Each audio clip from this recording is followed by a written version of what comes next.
Nobody wants to take responsibility. If you go out now and see some people smoking in their home, ask them, boy, why are you like this? He said, don't mind them. This government don't kill us. As if it's the government that bought Indian hymn for them. Priest is an intercessor, making an atonement for Israel. He stands in the gap between God and Israel. And Hebrew chapter 9 will tell us that the priest will always go with blood to sacrifice for himself and for the people. That's verse 6 and verse 7. Standing in the gap.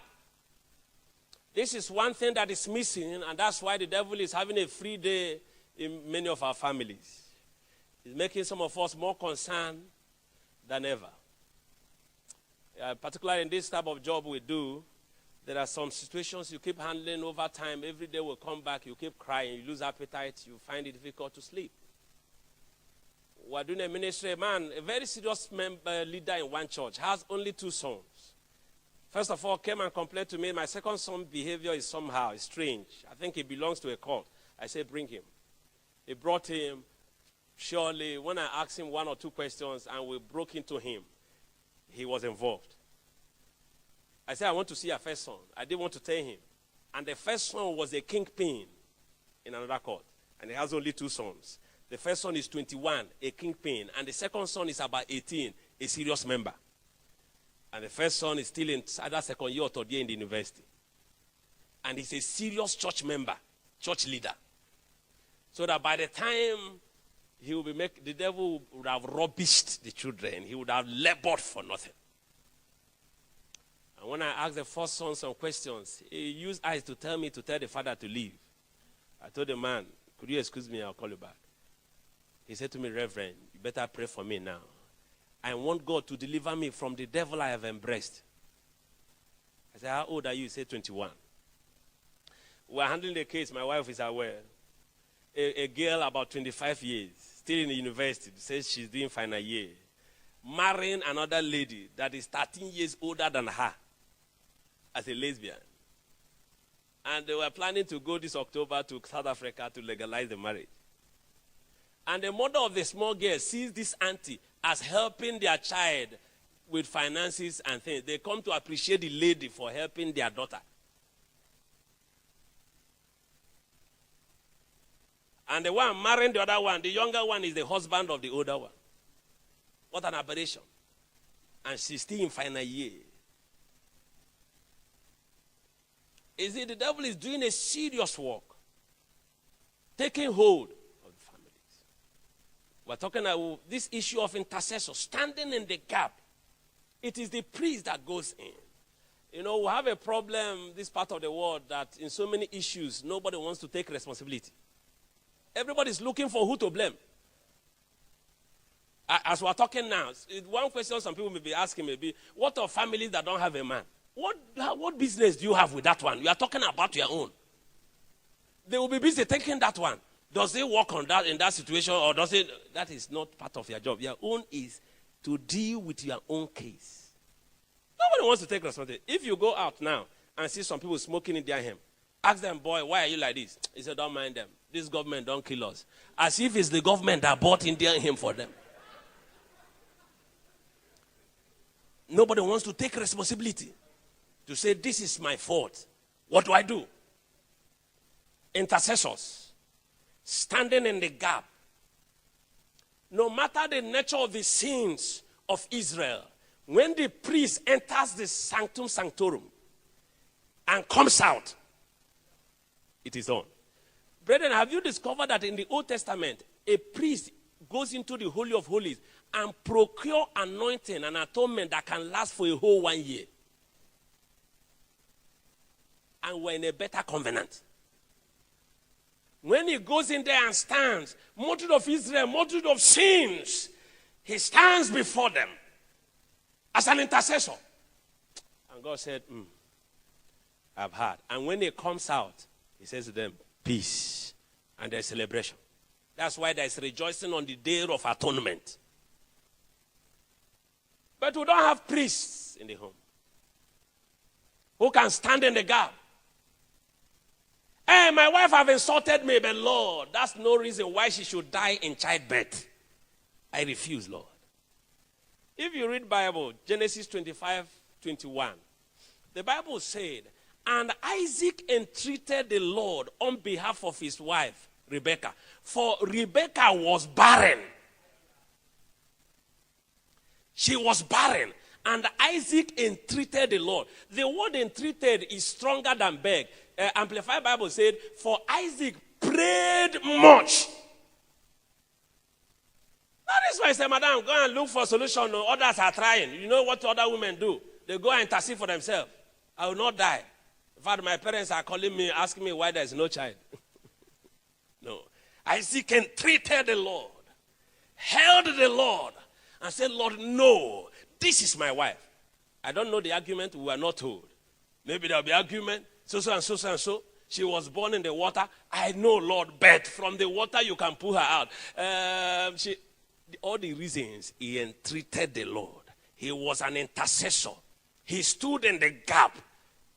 He became a defense. How many fathers are defense? How many fathers even know when calamity is coming to their house? It's even their wife that see it in the dream first and tell them, I say, darling, I had a dream. You say, keep praying, let's know. When they suddenly come, he say, my wife said it. What are you doing? You are the head. In my house, nobody prays more than me. That person have not been born. That's why I'm the head. I'm not the head for mouth. There was a time my wife was fasting more than me. I said to myself, who is marrying the other? Me marrying her or she's marrying me? And the one marrying her. If you tell me, thus says the Lord, I have had it, I say yes. I will be the one to confirm. That's why I'm the head. Interceding. Listen, brethren, we are lacking priests that will stand as intercessors. Many fathers cannot even tell us anything about the new child born in their house. They were not there. They were not at their place of intercession. They were not there interacting with God. And God said, I am giving you another prophet. He's coming into your heart. You don't know why. You don't know what the child is coming from. Simon said, Lord, may your servant depart in peace. My eyes have seen the salvation of Israel. And they brought the child. He took the child and said, for this child, many shall go down in Israel, and many shall be lifted up. Because of that child, Herod went down. Because of that child, the Pharisees went down. Because of that child, illiterate fishermen became world changers. Simon said, they will not kill him, but they will go down for him. They tried to kill him. All of them went down. There was somebody there, a father, that knew why the child came. You know that any day as an intercessor and a priest, you discover why God allowed you to marry your wife. It will change your reaction, your disposition towards her. That thing you see will be stronger than any other mistake. Okay, let me use the common things. Assuming you prayed and you discover that in 10 years' time, your wife will become the president of the Federal Republic of Nigeria, which will now make you the husband of the president. You suddenly discover it and you know it is correct, everything confirmation. If she says to you, shut up your mouth, what will you say? You say, I know, it's all right. It's all right. It doesn't mean anything. You know why? Not because the shut up is not paining you, but because of what you saw.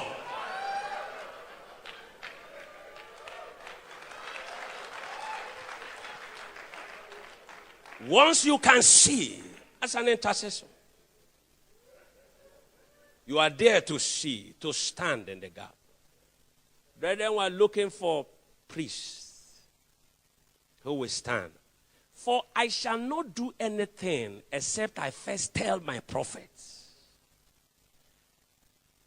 How can a prophet and a priest be there and the devil will just come in and snatch them? Piawan. There's nobody there. There's nobody there. I keep alert more than anybody in my house. Spirit and physical. That's why I'm the head. Interceding. interceding. Can you remember Genesis 49, Jacob? The Bible said, Jacob said to his children, "Come ye, all you children of Jacob, let me tell you what shall be of you in the last days. Come, listen to your father." That's when he told Reuben, "You are my first son, the excellency of my strength, the excellency of power, my might. But you are unstable as water." You remember that you talked about being stable. Because if you're unstable as a man, no matter what you have, your excellency of power, you have macho, excellency of dignity, you have degrees, your excellency, you have money, but unstable as water. You are amount to nothing. In this better covenant, imagine if I was Jacob. When I discover there is a curse on Reuben, my first son, I will stand in the gap and say, that's why I like Moses. Spare, Lord. If Moses was Abraham, from my own childish calculation, Sodom would have been destroyed. Would have been destroyed. Because Abraham, I think he's just a gentle pastor, like many of our pastors, very gentle. He said, what if there are 50 people? He said, I will not destroy it. 45, no. 30, no. 15, 20, 10, no. I said, well, God, you have tried. But, if it is Moses, Lord, spare. God said, I will kill. You know what you ask God?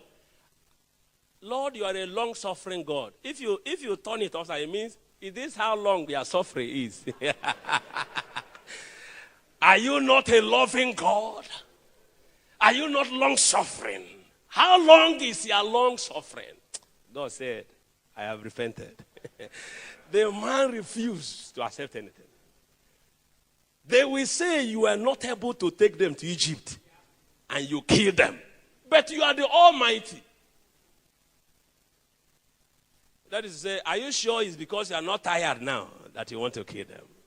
God changed his mind. An intercessor was there. He would have said, God, Reuben have sinned. But Lord, may I die the death of Reuben. Let my first son become somebody. He would have stood in the gap. David said, what did these people do to you that you are killing them? Kill me. It's me that sinned. That's why Adam missed it. Adam, where are you? He said, I'm here. I'm naked. I hid myself. Who told you? Have you eaten the fruit? He said, it is the woman. Instead of saying, Lord, spare us. Spare us. This woman, don't mind her. It's not even her you told that we shouldn't eat the fruit. It's me, Lord. I'm the one supposed to die. He thought that by the time he transfer it, not knowing that the world is round, it will go round and round and still find him. Instead of standing in the gap. And if you look at the question, it said, have you eaten it? The next thing was to fall down and say, God, I am guilty. I am guilty. But he shifted it. He didn't stand as an intercessor. That's what you used to tell your wife. And I know the problem I have in this place. If you have been supporting me in prayer, I wouldn't lose this proposal. Who told you? How many people enter with priests into the Holy of Holies? Standing in the gap. Brethren, imagine when we have this kind of men in the homes. Let me conclude. 2 things necessary to step into our position of priesthood. Number 1 is personal encounter with God. Personal encounter with God. Until you as a man have your own personal experience with God, you cannot really step into to the position he has made for you. You may be publicly acknowledged, but not divinely approved. You may be popular, and they say you are doing well, but yet you are not where God wants you to be. Everybody that's working is not doing their work. There are people that are working, but they are not doing their work. Yet they are working. You need a personal encounter. We have this problem in this part of the world now. The issue of everything going global. That things that what you are doing has gone global does not make it correct. So it is because some people are not known in their home, but they are global counselors. And they have never said to their child one day of counseling. But They are on the internet, they are counselors. Global. It doesn't need to be global to be productive. In fact, meanwhile, that you are traveling throughout the whole world does not mean you are producing. You are just a tourist telling stories of what other people did and just moving around and returning. You should be able to have an encounter with God to discover your place and step into it. Hebrews chapter 4, verse 14 says, since we have an high priest who is gone into the heavens, the man Christ Jesus. For we do not have a high priest that does not feel our infirmity, but was tempted in all forms, but without sin. He said, let us therefore draw near to the throne of grace, that we may obtain grace and mercy and find help in the time of need. Let us draw near. The more you draw near to the chief high priest, the more he helps you to become your own high priest. Proverbs 27:17, as iron sharpeneth iron, so does a man sharpen the countenance of his friend. He that keepeth the fig tree shall eat thereof. So is he that waited upon his master shall be honored. As iron sharpeneth iron. The more you interact with God, have encounter with him, the more you appreciate what he expects you to become. The problem we have in so many cycles is that we live in the land of the blind, while the one-eyed man is the king. Every other person is on the floor. You are managing to stand, so you are being celebrated, not knowing that you are the best of the failures. Let me tell you, friends, you may be the best, yet a failure. I remember something. Let me mention it and mention the last point and stop. So many years ago, we did a mathematics test, primary 2. All of us failed. I had 2%. Some had 1. Some had 0. One boy had -1. So we were confused. We asked the teacher, what do you do? He said he's so annoyed with the boy that he will minus it from the next test. So everybody was crying. While we were crying, one boy ran in front of the class and he was celebrating. I am the highest. I am the best. He was smiling when everybody was crying. Some of us got annoyed. We went and hooked him on the shirt, took his script from him. We checked his mark and we saw it was true. He was the highest. He had 48%. But the pass mark was 50. So he was the best and the highest, yet he failed. So you may be the best among your friends, but you are still a failure. Because you don't understand your own place. That's why Paul said, comparing ourselves with ourselves, we are not wise. You need a personal encounter with God. Number 2, and finally, we need a fresh oil. Fresh oil. You know that it is the oil upon Aaron that separates him from his children to make him priest. And there's something, let's just read it and we'll stand to pray. Ecclesiastes chapter 9 and verse 8.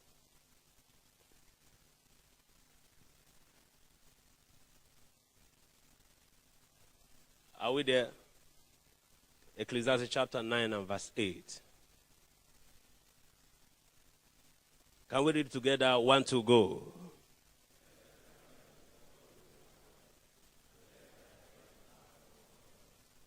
Let thy garments be always white, and let thy hair lack no oil. When there is oil on your head, from your wife to the least member of your family, we acknowledge the hand of God is on you. You don't need pressure. You don't need intimidation. You don't need prophetic harassment on them. If you don't obey me, I will curse you. And when I curse you, ask them, your husband curse you. No, you don't need that prophetic harassment. When there is oil, and Elisha returned, and the sons of the prophets said, surely the spirit of Elijah rested upon Elisha, and they came and bowed themselves to him. Let your garment be white. So anytime the devil is trifling around you with sin, he wants to defy your garment. Because that makes you lose boldness. Lose boldness. The righteous is as bold as a lion. The wicked runs when no man pursueth. Proverbs 28 verse 1. But the righteous is as bold as a lion. And the word righteous means to be in right standing with authority. When you are in right standing with God. And let not your hair lack oil. When I speak a word, and my child goes and finds that that word is fresh, it's a rhema. Next time there's an issue, she will say to me, Daddy, I'm going. What do you say?